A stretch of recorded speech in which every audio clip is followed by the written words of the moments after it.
தமிழக சட்டப்பேரவை தேர்தலில் போட்டியிடும் திமுக இளைஞர் அணி செயலாளர் உதயநிதி ஸ்டாலின், அதிமுக முன்னாள் அமைச்சர் ஜெயக்குமார், தாவிக தலைவர் விஜய் ஆகியோர் இன்று வேட்புமனு தாக்கல் செய்தனர். சென்னை திருவல்லிக்கேணி சேப்பாக்கம் தொகுதியில் ஊர்வலமாக வந்த உதயநிதி ஸ்டாலின் தனது வேட்புமனுவை தாக்கல் செய்தார்.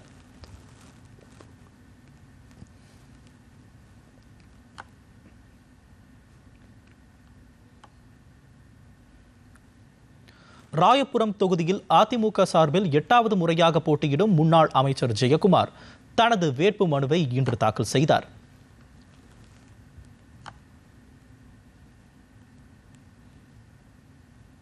இரண்டு தொகுதிகளில் போட்டியிடும் தாவிக தலைவர் விஜய் பெரம்பூரில் ஏற்கனவே வேட்புமனு தாக்கல் செய்துவிட்டார்.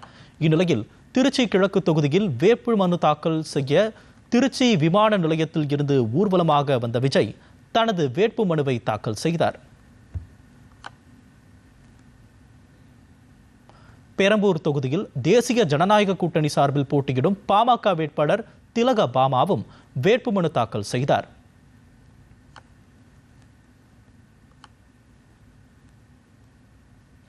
திருவிக நகரில் அதிமுக கூட்டணியில் போட்டியிடும் பகுஜன் சமாஜ் கட்சியின் வேட்பாளர் பொற்கொடி ஆம்ஸ்ட்ராங் இன்று வேட்புமனு தாக்கல் செய்தார்.